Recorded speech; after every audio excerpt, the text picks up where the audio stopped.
Hey everyone, I'm Melissa Erdelak, host of the Gluten-Free Recipe Challenge podcast and creator behind the gluten-free website Mama Gourmand.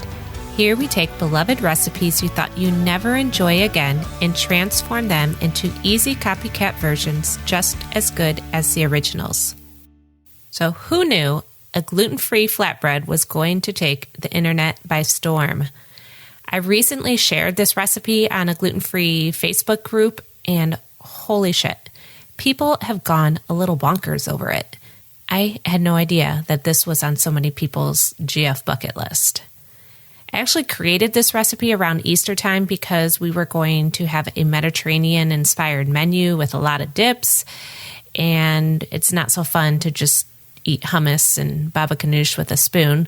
So I wanted to make something I wouldn't feel left out and silently salty while everyone else was dipping in their nice fluffy pita. Honestly, I didn't think this recipe would give me so much trouble. The problem wasn't the dough or rolling it out or how to cook it. In fact, all of that came together pretty easily and it looked great after it was cooked. The problem came with the texture. It had this little bit of chew to it that just kept throwing me off, and I didn't know how to handle it because I couldn't add less flour because I still needed to shape and roll the dough, so I needed to do something else. Today I will talk about how I combated this problem while still keeping the method for making it pretty quick and simple.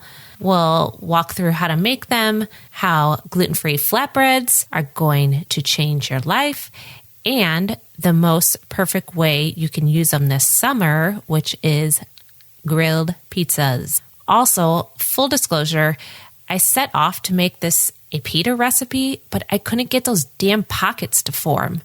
I tried, and damn it all to hell, those fucking pockets kicked my ass. Then I decided, who needs a freaking pocket? It's fucking delicious. You fold it in half and you call it a day. So, problem solved. Moving on. First, what you'll need for this recipe. I used my stand mixer with a paddle attachment, which made it really easy. You just throw everything in a bowl, mix it. You don't have to get your hands dirty, but you could probably use a bowl and a wooden spoon too. The dough is going to get pretty thick, so you'll have to eventually knead it with your hands. The other thing you'll need is a non-stick skillet. Some pita recipes, see, I keep calling it pita, it's flatbread. Some flatbread recipes, they actually bake them in a really high oven.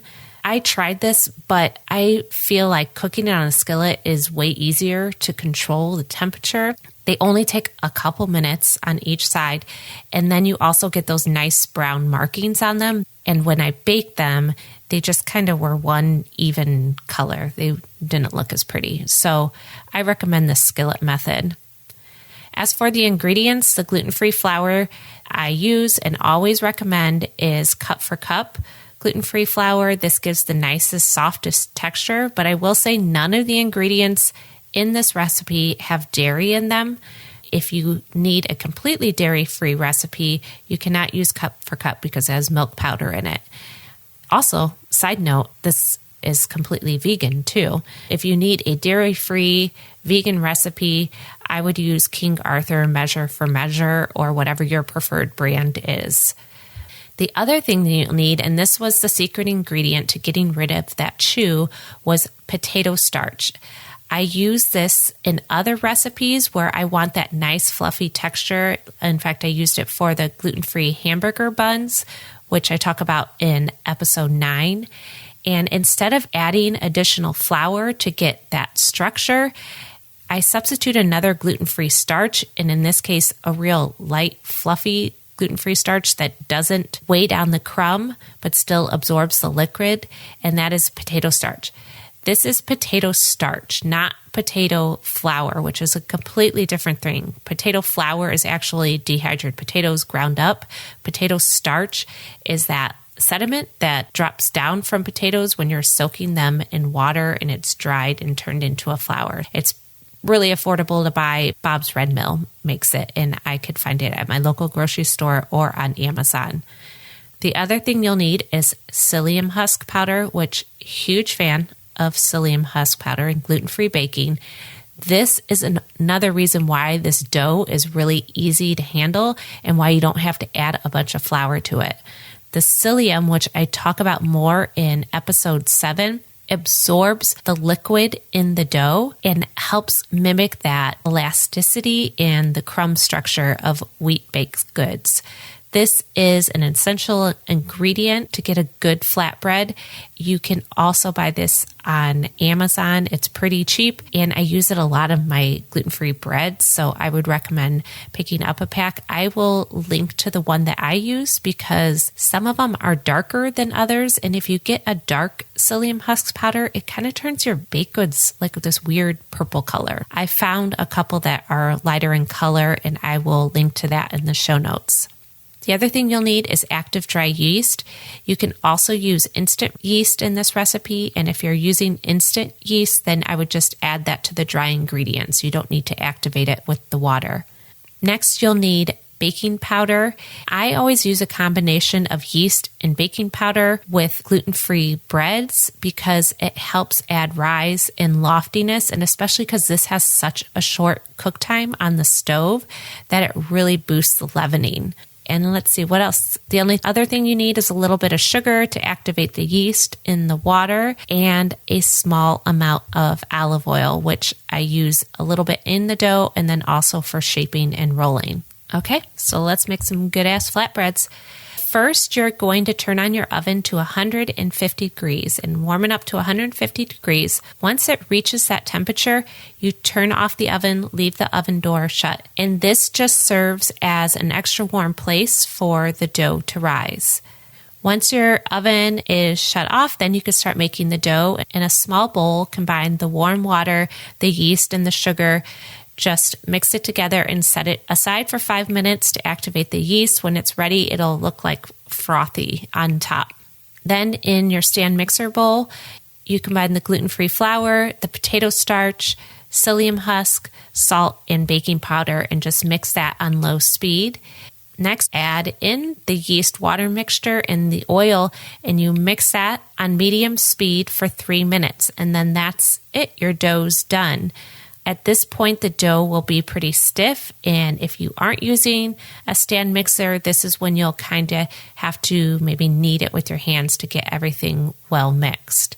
Use that same bowl and just scrape down the dough into the middle of the bowl, cover it with plastic wrap, and then place it in the warm oven. I leave the oven door open, slightly ajar for the first 5 or 10 minutes because I don't want it to be too warm in there where it'll dry out the dough. So leave the door open a little bit for a few minutes, and then you could go ahead and shut it and let it rise for 45 minutes. When you're ready to shape the dough, pour a little bit more olive oil in a small bowl, and this is just to kind of dip your fingers in if the dough sticks. Place a large sheet of parchment paper on your workspace, and then use your slightly greased fingers to divide the dough into 5 equal-sized balls. If you want to be super precise about it, you could get out a food scale and you can measure them to make sure they're all the same size, or just kind of whatever, weigh them roughly in your hand and make sure that they're about the same size. Cover those balls with plastic wrap and just let it rest on the counter for 10 minutes. Towards the end of the 10 minutes, that's when you'll want to heat your skillet. It's completely dry. You don't put any oil in the skillet, and you heat it over medium heat. You want to make sure it's nice and hot before you start cooking it. So go ahead and heat it up before you start rolling out the dough. Okay, so move the balls to the side, keeping them covered with the plastic wrap. And on the other side of the parchment, put a very, very, very light sheen of olive oil on it, just so the parchment is slightly greased. Place a ball right in the middle and just flatten it out into a thick disc. And then you're just going to use your rolling pin to shape it into a 6.5-inch circle. And when you roll it a couple times, rotate it a quarter turn, roll it a couple times until you get a nice round shape. If you don't have a nice round shape, also not the end of the world, it doesn't matter. But if you want it more round, I always kind of take some off of one end and pinch it on the other just to make it round. The other reason why I say 6.5-inch circle is because this kind of just makes it the perfect thickness for cooking. So you don't want it bigger than this because then the dough will be too thin, and then smaller, the dough will be too thick. Then you're just going to take a spatula, lift up the circle, and flip it onto the hot skillet. Cook undisturbed for 1.5 to 2 minutes. You flip it over, and then you cook again 1.5 to 2 minutes. You might think it's done before the 2 minutes on the second side, but you still need to cook it that full 1.5 to 2 minutes. Otherwise, it won't be enough time for the moisture to evaporate, and your flatbreads will be rather dense when you bite into them and not as fluffy. Even if they look done, keep them in that whole time. While your flatbread is cooking, while one flatbread is cooking, go ahead and start to roll out the next one. I roll these out as I'm cooking them. When you're done with the flatbread, if you're going to serve it right away, put them in a lint-free kitchen towel and then just cover them up to keep warm as you're cooking the other ones. If you're not going to eat these right away, then just put them on a wire rack to cool completely. I do recommend when you serve them, though, that you serve them a little bit warm. So if you're letting them come to room temperature, I would microwave them. I would wrap them in a very slightly damp paper towel and microwave them for about 15 seconds just to rewarm them. Okay, so here comes the life-changing part. How are you going to use these flatbreads? In any way that you would use a pita or a naan, you could use them with dips like hummus or anything like that. You could serve it alongside a curry, but they could also be used similar to tortillas. You could use them for wraps. You could fill them with chicken salad or tuna salad or lunch meat. You could put veggies in them. I've also used them recently as a gluten-free pizza crust, and it turned out amazing. To use as a pizza, you would prepare them and you would cook as directed. You spread a little bit of tomato sauce on it, your cheese, and your toppings. Place it on a baking sheet or a pizza stone and just bake it in a 425 oven for 5 to 8 minutes or until the cheese is bubbly. And if you want the cheese to be really golden and bubbly, you could turn on the broiler for about a minute to get that nice golden color on the cheese. It's really good. But it's summertime and you might not want to turn on your damn oven. The other thing you could do is grill them. To do this, do the same thing, prepare the flatbreads, cook them on the stove. You could technically cook the dough on the grill too, but I don't know. Grill temperatures are a little bit more finicky, and I just feel like it's easier just to cook it on the stove. When you're ready to make the grilled pizzas, brush some olive oil on both sides and preheat your grill to medium. Once it's heated up, place the flatbread directly on the grates for about 3 to 5 minutes just to get some nice grilled marks on it. Then take it off and you're going to assemble your pizza. Add your sauce and toppings and cheese to the side with grilled marks. Also about the toppings, since these grilled pizzas don't cook as long, if you have toppings that require longer cooking, like vegetables or meats or anything like that, I would recommend pre-cooking those. So I would roast some veggies or saute peppers or onions or anything else that you want to add to your pizza that requires a longer cooking time before you grill it with the cheese. Put your toppings, your cheese, and your sauce on the side with the grill marks, and then put it back on the grates, close the lid, and cook it for another 3 to 5 minutes or until the cheese is melted, and then the bottom crust has those nice grilled marks. To store the flatbreads, let them cool completely to room temperature, and I do recommend eating them that day or within a day for optimal freshness, or otherwise freeze them. And to freeze them, just stack them between pieces of parchment paper or paper towels or wax paper, and then wrap them up with plastic wrap and transfer them to a Ziploc freezer bag. You freeze up to 2 months. When you're ready to enjoy them again, they're best served slightly warm. So you could defrost them at room temp or wrap them in a paper towel, a slightly damp paper towel, and microwave them for about 15 seconds to heat up before you enjoy them. Okay, thanks for listening. Remember, you can always find this full printable recipe on the show notes page. To get to it, click on the link provided in whatever podcast app you're listening on, or you could go to my recipe website, which is mamagourmand.com, and click on the podcast tab.